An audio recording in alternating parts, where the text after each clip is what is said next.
벚꽃 야담. 방문해주셔서 감사합니다. 좋아요, 따뜻한 댓글은 여러분의 응원입니다. 벚꽃 야담 이야기 시작하겠습니다. 옛날 옛적 조선 한양에 영훈이라는 선비가 살고 있었습니다. 영훈 선비는 하루 세 끼를 온전히 잊지 못할 만큼 가난하였으나 그를 잃고 돌을 닦는 일만큼은 게을리하지 않았죠. 사람들은 영훈 선비를 가난하여 거지의 삶과 같으나 마음은 임금 같다 하여 은근히 존경하는 이도 있었답니다. 헌데 세상에 언제나 입이 가벼운 자가 있듯 같은 고을에 사는 천호 선비의 삶은 정반대였습니다. 천호 선비는 아버지에게 물려받은 전답이 많고 집안의 곡식 자루가 산더미처럼 쌓여 있었으니 언제나 기와집 사랑방에서 비단 옷을 입고는 거드름을 피웠죠. 그러던 어느 날 영훈 선비는 천호 선비의 집에 일을 봐주고 돈을 벌고 있었습니다. 천호 선비는 영훈 선비를 보고는 한심하다는 듯 한숨을 쉬며 말했죠. 영훈아, 너는 언제까지 찢어진 갓을 쓰고 낡은 옷을 입고 다닐 것이냐? 글만 알면 밥이 나오더냐? 아무짝에도 쓸모없다. 영훈 선비는 빙그레 웃으며 대꾸했습니다. 천호야, 금은은 눈앞에서 빛나나 지혜는 세월이 흘러도 사라지지 않는단다. 참으로 딱하구나.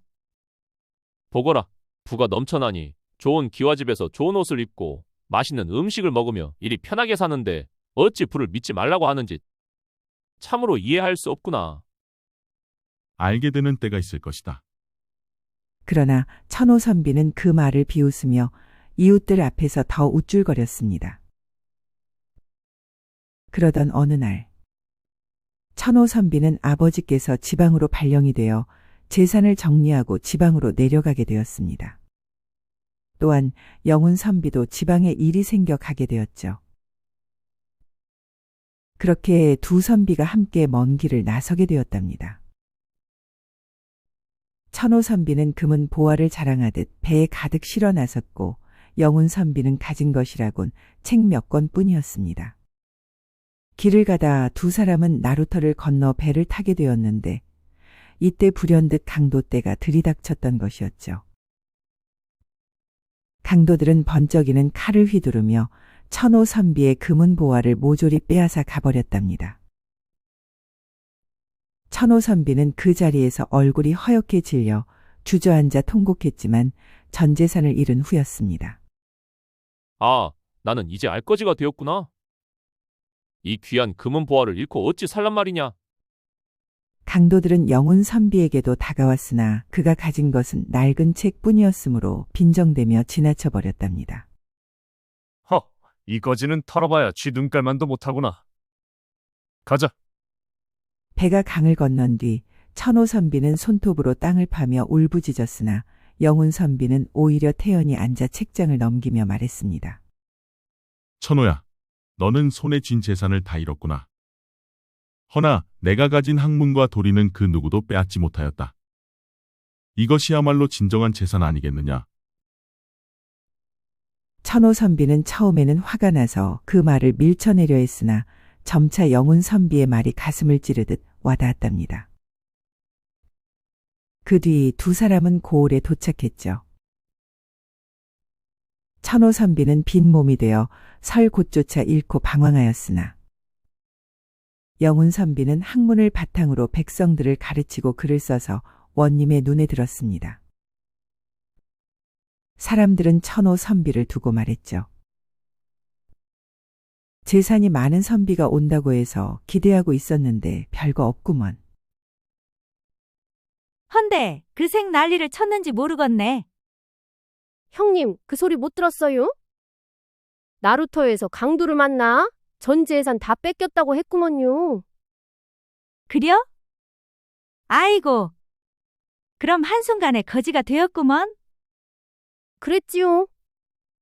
천호 선비의 소문은 삽시간으로 고을 사람들에게 알려지게 되었습니다.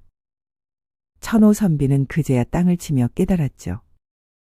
부귀는 허망하고 지혜는 영원하구나. 이제야 영혼의 말을 이해를 하다니. 천호 선비는 깨달음을 알았지만 모든 부를 잃은 상태였고 가족들이 거리로 나앉게 되었으니 어처구니가 없어 통곡을 했습니다. 그렇게 고을에 도착한 두 사람의 행보는 전혀 달랐죠. 천호 선비는 빈털터리가 되어 남의 집살이를 해야 했고 영훈 선비는 빈 몸이었으나 학문으로 글을 가르치고 일꾼을 다스리며 사람들의 신임을 얻어갔답니다. 한편 고을 원님의 댁에는 효주라는 막내딸이 있었습니다. 효주는 총명하기 그지없어 여느 규수와 달리 책을 즐겨 읽고 글을 짓기도 하였으니 그 재주가 산에 못지 않았죠. 그러나 세상은 여인의 학문을 달갑게 여기지 않았기에 효주는 숨어서 학문을 익힐 수밖에 없었습니다. 효주는 학문을 공부하면 할수록 방에서 나오는 시간이 적어만 갔답니다. 그러던 어느 날 효주는 방 안에만 있으면 안 될 것 같아 싱그러운 아침 햇살을 받으며 고을을 걷다가 장터까지 가게 되었죠. 헌데 어디에선가 묵직한 사내의 목소리로 그를 가르치는 소리가 들리는 것이 아니겠어요. 아니, 이 목소리는 어디에서 들리는 것이야? 참으로 학식이 높으신 선비님의 목소리이구나. 하여 효주는 많은 사람들의 사이를 비집고 들어갔답니다. 그때 영훈 선비가 한 손에 책을 들고 한 손에는 부채를 들고 고을 사람들에게 글을 가르치는 모습이 보였습니다. 헌데 효주 눈에는 그 모습이 참으로 존경스럽게 보였던 거죠. 하여 고을 사람들 틈에 끼어 영훈 선비의 가르침을 듣고 있었죠. 영훈 선비의 모습은 낡은 도포를 걸치고 있었으나 눈빛은 맑고 마른 졸이 있었으니 듣는 이들의 고개가 절로 끄덕여졌습니다. 저분은 비록 가난하나 그의 마음은 부유하다.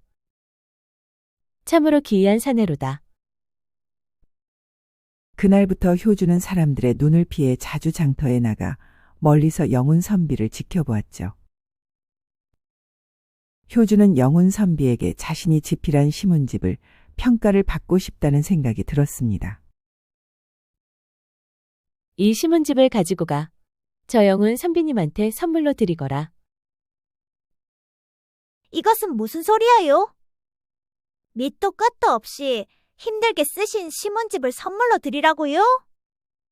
저 영훈 선비님이 아시는 분이에요? 아니다. 저분한테 내 시문집을 선물로 드리고 평가를 받아보고 싶구나. 그러지 말고 지가 저 선비님을 만나 뵐 수 있게 자리를 만들까요? 아니다. 시집문을 보고 형편없다고 평을 하신다면 내가 어찌 얼굴을 들고 다닐 수가 있겠느냐? 아씨 말씀 들어보니 그 말도 맞네요. 하여 마침내 기회를 얻어 갑순이를 시켜 시문집을 영훈 선비에게 전했답니다. 영훈 선비는 뜻밖의 시문집을 선물로 받고 놀라 그 자리에서 책장을 넘기더니 감탄을 금치 못했죠. 세상에 여인의 손에서 나온 글이 어찌 이리 기품 있고 도리가 밝은가? 이 글의 주인이 누구이기에 내 마음을 흔드는가? 너의 주인 아씨는 어디에 계시느냐? 저희 아씨는 저짝에 계시는구먼요. 갑순이는 효주가 있는 느티나무 아래를 손가락질을 하며 가리켰습니다. 웜에 우리 아씨는 어디에 가신 거요? 지는 아씨를 찾아야 가야 할 것 같아요. 허면 어느 때가 아시이더냐? 아이고 모르겠네요. 고을 원님 막내 딸님이시구먼요.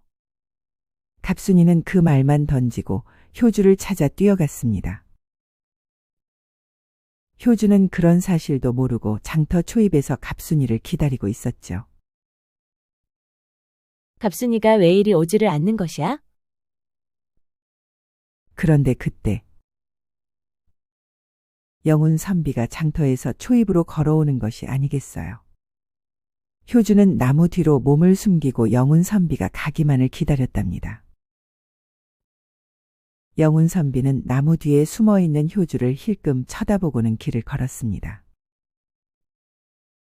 잠시 후 아씨, 여기에 계셨남요. 지는 그것도 모르고 온 장터를 찾았구먼요. 그래, 수고했구나. 신문집은 전해드렸느냐? 예, 영훈 선비님께서 눈이 휘둥그레지시며 감탄을 하셨구먼요. 아씨께서 숨을 필요가 전혀 없었어요. 효주는 그 말을 듣자 얼굴이 달아올랐습니다. 자신의 글이 과연 제대로 쓰였는지 늘 혼자 고민만 하던 터였으니 영훈 선비가 감탄했다는 소식은 하늘이 열리는 듯 기쁜 일이었죠. 효주는 수줍게 미소를 지으며 고개를 숙이고는 발걸음을 가볍게 하여 집으로 돌아갔습니다. 잠시 후 대문을 들어서 마당에 이르자 방 안에서 낯익은 목소리가 들려왔습니다. 효주는 귀가 번쩍 열려 속삭였죠. 갑순아. 저 목소리는 영훈 선비님 아니더냐? 잠깐만요. 제가 확인해 볼게요. 갑순이는 살금살금 방문 틈으로 다가가 안을 들여다보더니 깜짝 놀라 두 눈을 크게 떴습니다. 아씨, 이거 정말이구먼요. 영훈 선비님이 맞으셔요. 그 말에 효주는 가슴이 쿵 내려앉았습니다. 어찌하여 우리 집에? 의문이 꼬리를 물었지만 대답할 틈도 없이 방 안에서 아버지의 무거운 목소리가 들려왔습니다. 효주야, 들어왔거든. 이리 방으로 들어오거라. 효주는 숨을 고르며 방문을 열고 들어갔습니다. 방 안에는 아버지, 곧 고을 원님과 영훈 선비가 마주 앉아 있었습니다. 효주는 아버지의 옆에 얌전히 자리를 하였습니다.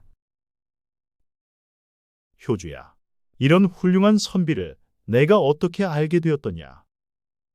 효주는 순간 당황하여 입술을 달싹 였으나 선뜻 말이 나오지 않았습니다.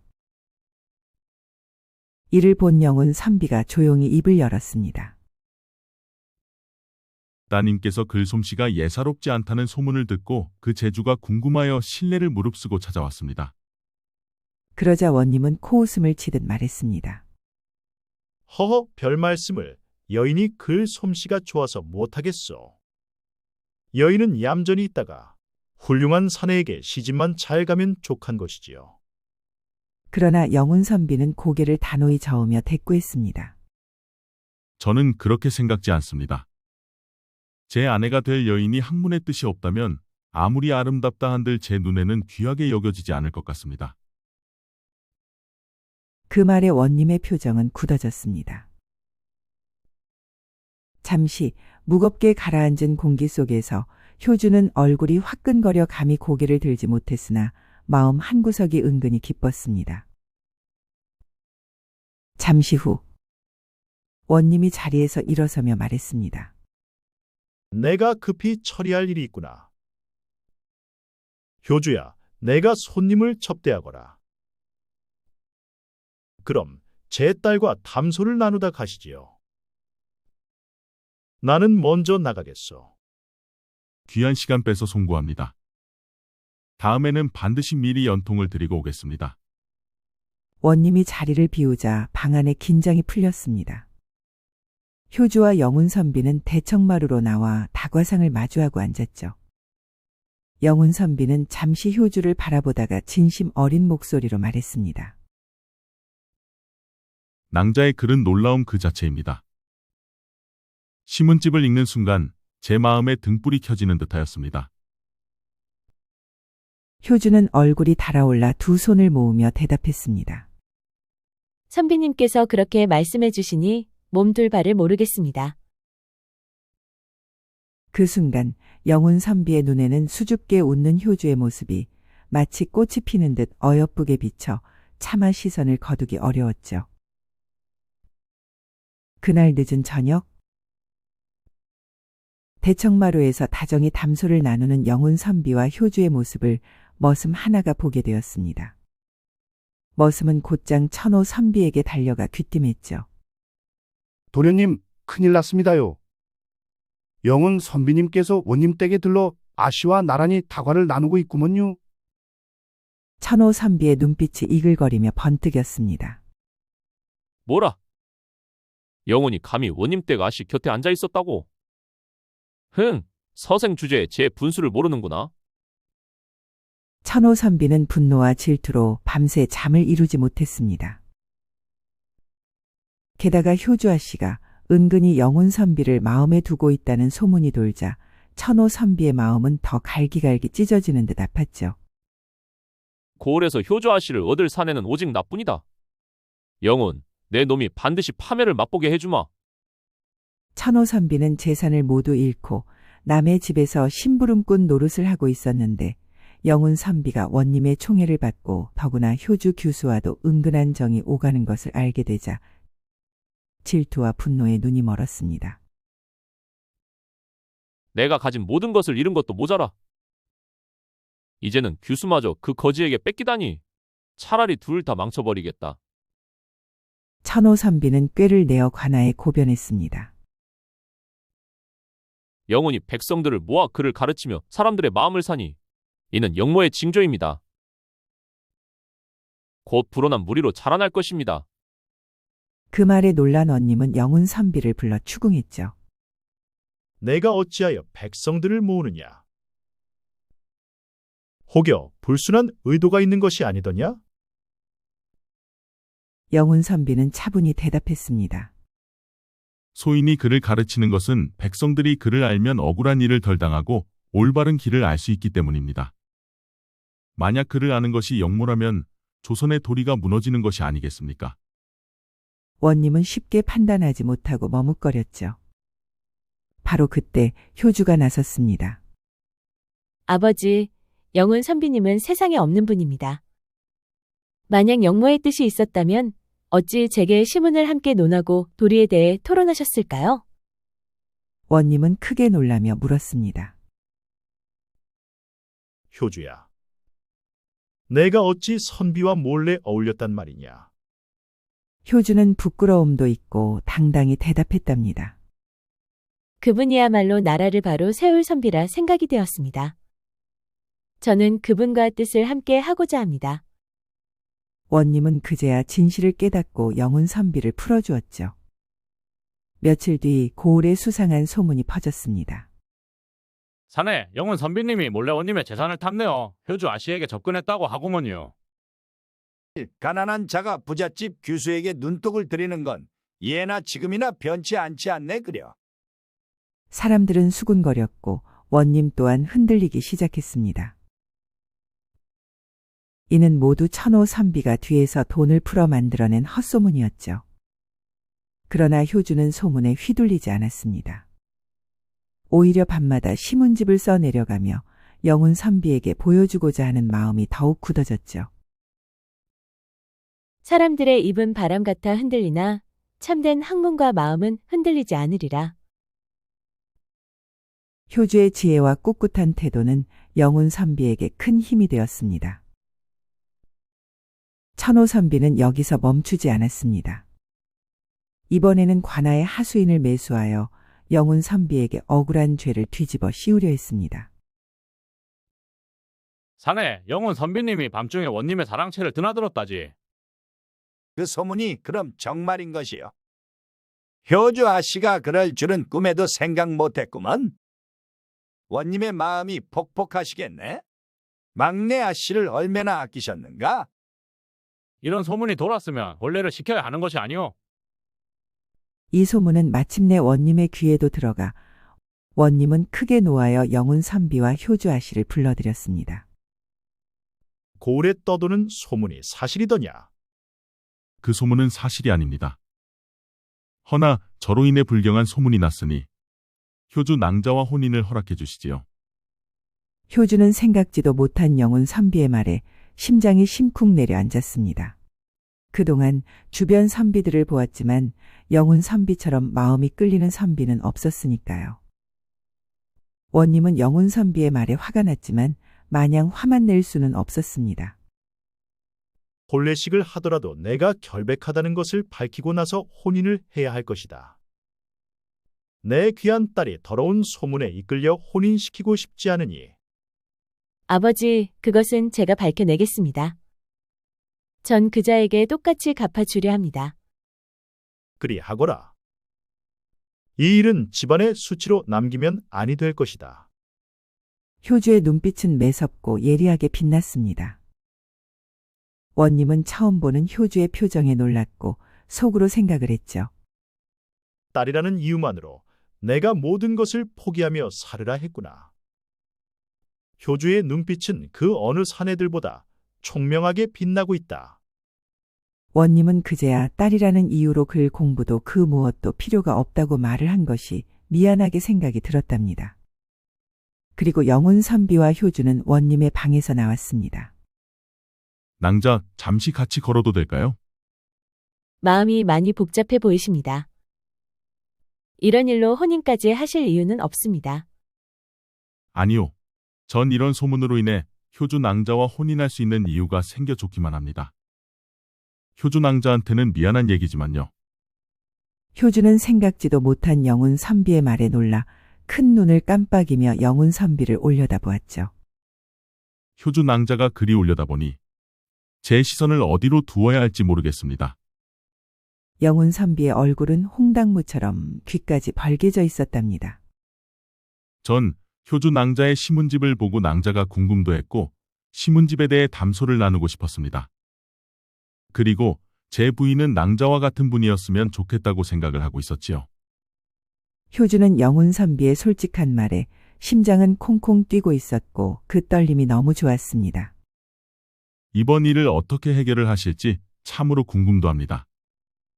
영훈 선비는 효주를 쳐다보지 않고 수줍은 웃음을 지었지만 효주는 꼭 자신을 보고 웃어주는 듯하여 그 미소가 좋았습니다.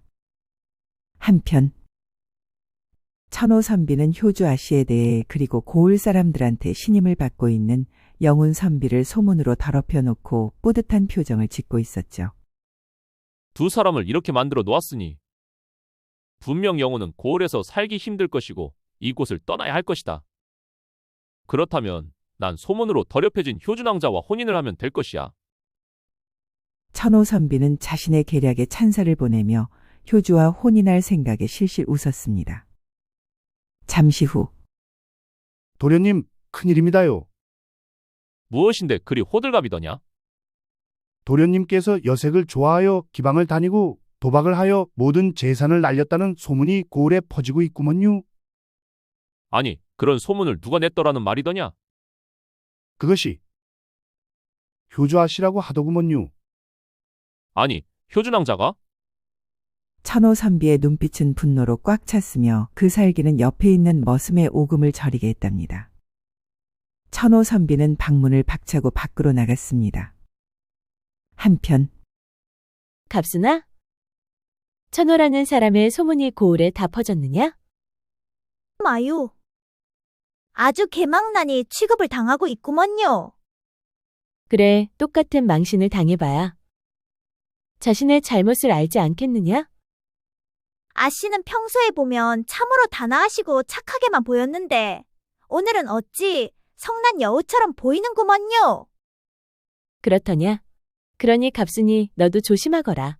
성난 여우가 화가 나면 너 또한 잡아먹을 수 있으니. 효주는 갑순이에게 노려보며 다가갔습니다. 아씨, 왜 그래요? 너무 무섭구먼요. 하아, 내가 그리도 무섭더냐?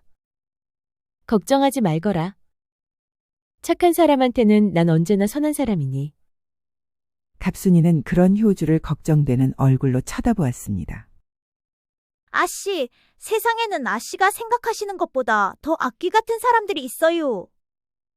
천호 선비가 악귀가 되어 아씨를 음해할까 무섭구먼요. 효주는 갑순이의 말을 듣고 깊은 생각에 빠졌답니다. 잠시 후 효주는 마음이 갑갑하여 한적한 곳을 걸으며 깊은 생각에 빠졌습니다. 그런데 그때 뒤에서 효주를 부르는 사람이 있었으니 천호 선비였던 거죠. 효주낭자, 이곳에서 위험하게 혼자 걷고 있으신가요? 효주는 생각지도 못한 사람의 목소리를 듣고 보니 온몸에 소름이 끼쳤습니다. 무엇이 위험하겠습니까? 천호 선비님께서 함께 하시고 계시는데요. 낭자가 그리 생각해 주시니 제가 안전하게 모시겠습니다. 어디를 말입니까? 저와 하실 말씀이 있지 않을까요? 제가 안전하게 모실 터이니 얌전히 따라오시지요. 효주는 천호선비의 눈빛을 보니 갑순이가 말한 악기가 천호선비일 수도 있겠다는 생각이 들었습니다. 하여 천호선비의 말대로 얌전히 따랐죠. 한편 돌쇠야. 아씨, 어디 가셨는지 모르냐? 갑순이가 모르는 것을 내가 어찌 아냐? 뒷간에서 큰일 보고 왔더니 아씨가 보이지 않는구먼. 돌쇠는 영혼 선비님한테 이 사실을 알려라. 내 촉이 좀 불안하구먼. 돌쇠는 갑순이의 말에 영훈선비한테 이 사실을 알렸습니다. 영훈선비는 혼비백산이 되어 고을 사내들을 대동하여 효주를 찾기 시작을 했죠. 그때 한 명의 아낙네가 말했습니다. 효주 아씨하고 천호 도련님하고 저 우솔길로 걸어가시는 것을 봤구먼요. 참으로 선녀 선남이 따로 없었지요. 영훈선비의 속도 모르고 떠드는 아낙네를 뒤로하고 그곳으로 뛰어갔습니다. 얼마나 뛰었을까? 허름한 판자집에서 효주 낭자가 허겁지겁 소리를 치며 뛰어나오는 것이 아니겠어요. 영훈선비는 뒤를 보고 뛰는 효주 아씨를 자신의 넓은 품에 안았습니다. 효주낭자, 제가 왔습니다. 이제 걱정하지 마시오. 도련님, 효주는 두려움에 온몸을 떨고 있었죠. 천호선비는 그 사실도 모르고 고통스러운 얼굴로 비틀거리며 나왔습니다. 헌데 천호선비의 이마에서 피가 흐르고 있었답니다. 효주낭자, 어찌 나한테 돌을 던진 것이요? 당신의 불순함이 도를 넘었으니 나 또한 그리 한 것이 아니오. 저 차를 끌고 관하로 데리고 가거라. 하여 천호선비를 끌고 관하로 갔답니다. 잠시 후 원님은 천호선비가 한 짓을 알고 얼굴은 울그락불그락 당장이라도 천호선비를 죽일 듯이 쳐다보았습니다.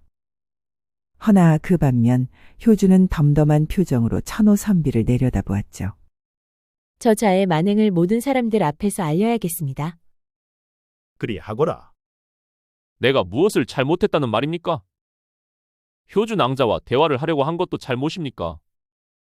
너의 거짓말은 아주 뻔뻔하구나. 효주는 얼음장 같은 목소리로 천호선비의 말을 쳐냈습니다. 아버지, 제가 며칠 전부터 이상한 소문을 들었습니다. 바로 천호선비가 기생집을 드나들면서 돈으로 기생들의 환심을 샀다고 합니다. 순간 군중이 술렁였고 천호선비는 얼굴이 붉게 달아올라 소리쳤습니다. 그것은 다 거짓말이오. 난 배에서 강도에게 모든 재산을 빼앗겼다는 말이오. 제가 무슨 돈이 있어서 비싼 기생집에 가겠습니까? 그 사실은 영훈이도 알고 있어이다. 같이 그 배에 있었으니. 증인이 있습니다. 효주는 준비한 증인을 불러냈습니다. 바로 기생집 주모이었죠. 제가 두 눈으로 보았지요. 며칠 전 천호 도련님이 술과 은전을 흩뿌리며 기생들과 함께 있던 것을요. 고을 사람들이 웅성거렸답니다. 어찌 이런 일이 우연히 똑같이 일어날 수 있을까요? 영훈 선비의 소문도 지금 천호 선비에 관한 소문도 꼭 거울에 비친 것처럼 같지 않은가요? 거울이 빛을 비추면 본디의 주인이 드러나는 법이지요. 사람들의 시선이 천호선비에게 쏠렸습니다. 천호선비는 진땀을 흘리며 발뺌했죠. 허나 제 아무리 뻔뻔한 자도 거짓말에 당당할 수는 없었습니다. 효주는 담담히 그곳에 모인 사람들을 천천히 그리고 속내를 꿰뚫어 보듯이 바라보았습니다. 그리고 관아에서 일하는 머슴에게 눈이 멈췄답니다. 너로구나? 머슴은 효주의 예리한 시선에 온몸에 식은 땀을 흘렸고 눈동자는 정신없이 흔들렸으니 머슴은 효주의 말에 놀라고는 넙죽 엎드려 울며 말했습니다. 그것이 천호 선비님이 처음에는 효주아 씨에 대해 아는 것을 말해주면 돈을 주겠다고 했습니다요. 그때는 천호 선비님이 좋은 분 같아서 도와준다는 마음으로 말해드렸지요. 헌데 시간이 지나면 지날수록 더한 것도 말해달라 했지요. 저는 분명 더 이상 못한다고 말을 했는데 그동안 돈을 받은 것으로 협박했습니다. 저는 어쩔 수 없이 시키는 대로 했지요. 영훈 선비님의 소문도 천호 선비님이 내라고 해서 냈구먼요. 아씨, 죽을 죄를 지었습니다요. 그러면 천호의 소문도 거짓인 것이냐? 증인이 있으니 소문은 아니지요. 허나 영훈 선비님의 소문은 거짓입니다. 그 어디에도 증인도 증거도 없습니다. 다만 모호한 소문만을 내세울 뿐이지요. 원님의 얼굴은 붉어졌고 의자에서 벌떡 일어나 천호 선비를 꾸짖었습니다. 내 이놈. 내 욕심을 위해 사내의 명예를 짓밟고 고을의 질서를 흐트러뜨리다니 차마 용서치 못할 짓이다. 천호 선비는 결국 포승줄에 묶여 끌려갔죠. 영훈 선비는 끝내 억울한 누명을 벗었으나 기쁨보다도 곁에서 지혜롭게 싸워준 효주에게 더 큰 감사를 느꼈습니다. 그는 고개를 숙이며 조심스레 말했습니다. 낭자, 오늘의 일은 제 무고를 벗긴 것만이 아닙니다. 참된 마음은 거울처럼 결국 스스로 드러난다는 것을 낭자가 온 고을에 밝혀주신 것이지요. 저는 오늘 또다시 낭자께 반하였소이다. 효주는 수줍게 눈을 내리깔며 대답했습니다. 도련님은 어찌 이리도 쉽게 마음을 주십니까? 작은 일에도 흔들리시니 참으로 허술하신 분 아니십니까? 그러나 효주의 입가에는 은근한 미소가 번져 있었습니다. 그날 이후 두 사람은 굳은 정을 맺고 마침내 혼인을 했죠. 영훈 선비는 효주와 더불어 학문을 탐구하며 밤마다 시와 글로 마음을 나누었고 효주는 서방의 곁에서 더욱 빛나는 지혜로 그를 북돋우었습니다. 이윽고 두 사람의 가정은 학문과 사랑이 꽃피는 집안이 되었고 고을 사람들은 이를 두고 말했습니다. 거짓은 잠시 세상을 가리지만 진실은 반드시 벚꽃처럼 만발하는 법이며 영훈 선비와 효주 아씨가 그 증거라 했죠. 그리하여 두 사람은 벚꽃잎 흩날리는 봄날처럼 서로의 학문과 마음을 의지하며 평생을 행복히 살았다는 벚꽃 야담 이야기였습니다. 끝까지 시청해 주셔서 감사합니다. 따뜻한 댓글은 여러분의 응원입니다. 이 영상을 보시는 모든 분들이 벚꽃 야담과 좋은 인연을 맺어 항상 행복이 가득하셨으면 좋겠습니다. 오늘도 행복한 하루 보내세요.